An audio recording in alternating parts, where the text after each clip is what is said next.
Hai, aku mau cerita tentang trip aku di Vietnam. Aku mau ceritanya per hari biar nggak kepanjangan videonya. Oke, mungkin pertama latar belakangnya dulu. Jadi, aku itu subscribe AirAsia yang dia gratis terbang setahun. Gratis ini nggak full gratis ya, tapi kayak kamu bayar di depan. Aku waktu itu bayar 2, berapa gitu. Terus aku tuh gratis terbang dalam artian tiketnya tuh murah, tapi aku tetap bayar cuman pajak sama servisnya doang. Kayak aku ke Malaysia PP bisa 400.000 gitu. Itu kayak tinggal biaya kenaikan bahan bakar sama biaya servis sama teks gitu. Padahal biasanya kan dia kayak 300 mungkin 400 500-an kan sekali jalan, kalau itu udah murah gitu. Nah, ini aku dapat 400 PP kayak gitu. Terus aku tuh baru pakai beberapa kali. Nah, aku beli tahun lalu bulan Maret dan aku pikir kayak ayo pakai sekali lagi sebelum habis biar aku udah pakai beberapa kali gitu loh, biar gak eman kan. Jadi aku pikir aku mau sekali lagi. Nah, terus aku tuh kepikiran kemana ya gitu. AirAsia tuh jangkauannya cuma ASEAN doang. Terus aku kayak Singapura udah pernah, Malaysia, Thailand juga aku pernah. Mikir kayak pengen Vietnam. Kebetulan tuh juga di IG aku tuh di explore-nya kayak sering lewat gitu loh Vietnam, khususnya waktu itu Bana Hills yang ada alpine coasternya. Terus aku langsung kayak pengen banget gitu kan. Akhirnya aku memutuskan untuk yuk pergi ke Vietnam gitu. Nah, terus aku tuh jadi tiket AirAsia ini harus dibeli kayak jauh-jauh hari. Katanya sih maksimal 14 hari sebelum, tapi aku aja belinya udah berbulan-bulan sebelum. Jadi aku kalau yang Vietnam ini aku beli bulan Desember dan aku udah ngetek dari bulan Oktober atau November gitu. Aku udah ngecek ada nih bulan Februari, tapi beli nggak ya, itu masih bimbang-bimbang kayak diizinin nggak ya, ada waktunya nggak ya gitu kan. Akhirnya aku tahan-tahan, terus kayak Desember kayak aduh udah mau Januari, nanti masa nggak keburu tiketnya habis. Akhirnya aku udah kayak yaudahlah beli aja gitu, waktunya ya disempetin gitu kan. Pas terus diizin ya udahlah ya izin lah, isinya gampang gitu. Jadi aku kayak oke, kita beli aja Vietnam. Terus awalnya tuh ada, nah ini tuh yang agak eman juga ya. Jadi kan tiket AirAsia tuh karena emang mainnya di Kuala Lumpur, jadi emang murah. Kalau kayak Surabaya Kuala Lumpur tuh dia murah. Terus aku tuh lihat sebenarnya ada AirAsia dari Kuala Lumpur ke Danang, tapi waktu itu harganya ada diskon. Nah, tapi itu pas aku cari bulan November tuh ada diskonnya. Pas Desember aku beli, dia udah nggak ada diskonnya.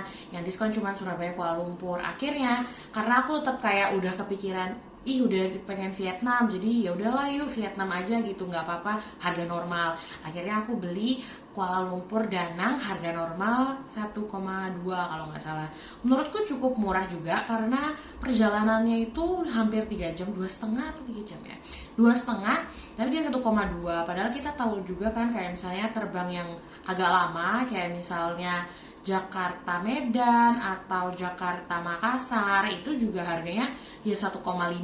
Salah kok, Jakarta Makassar itu 1,5 dengan durasi waktu yang mirip-mirip. Jadi aku pikir kayak ya ini termasuk harga normal yang murah lah menurut aku gitu. Akhirnya ya udah aku beli aja harga normal 1,2. Terus aku itu juga anaknya kalau jalan-jalan pasti belinya tuh tiket pulang dulu. Jadi kayak aku tahu kalau aku pergi aku pasti bisa pulang gitu. Jadi aku belinya tiket pulang dulu.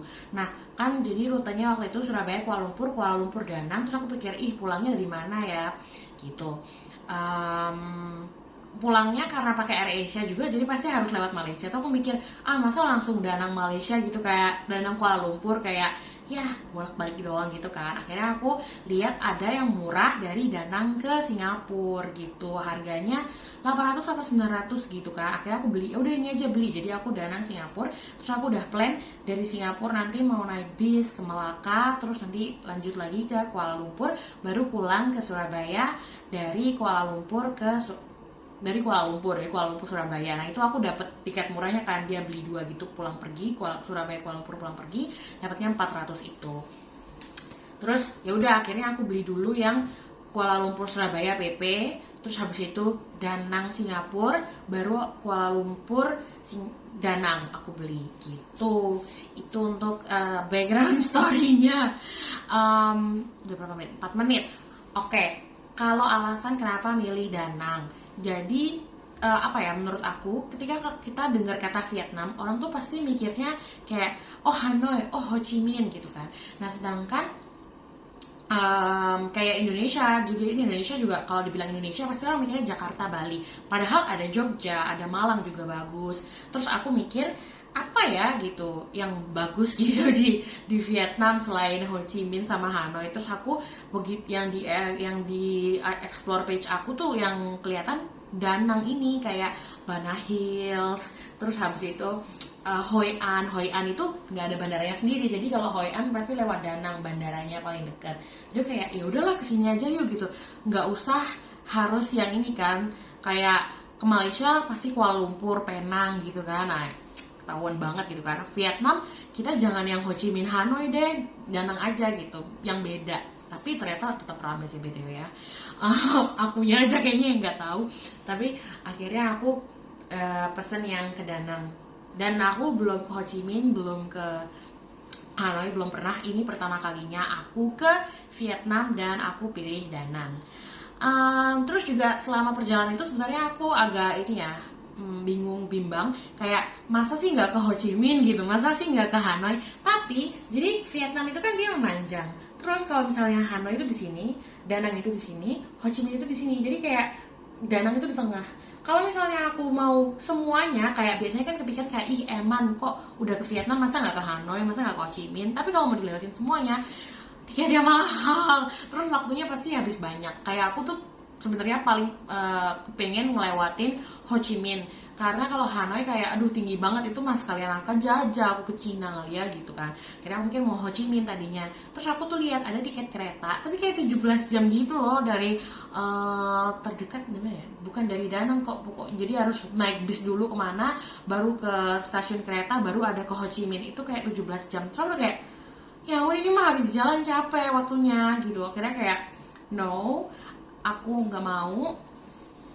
Akhirnya kayak ya udahlah nggak usah maksa. Terus aku juga lihat ternyata di Ho Chi Minh tuh kayak aku tidak menemukan apapun yang spark my interest untuk kesana. Akhirnya aku kayak ya udahlah skip aja, nggak apa-apa, Da Nang aja. Dan di Da Nang pun aku nggak cuma Da Nang tapi aku juga ke Hoi An. Nah sebenarnya kalau di Da Nang juga ada yang di atas tuh Hue, jadi Hue, Da Nang, Hoi An. Itu Da Nang yang punya airport. Jadi biasanya tuh orang ke Hue, Da Nang, Hoi An. Tapi di Hue aku nggak begitu lihat ada yang wow banget. Jadi aku kayak dengan waktuku yang terbatas aku mikir ya udahlah skip aja gitu. Jadi aku cuman ke Da Nang sama ke Hoi An. Gimana cerita aku selama di Da Nang sama Hoi An? Next video because this is too long. Okay.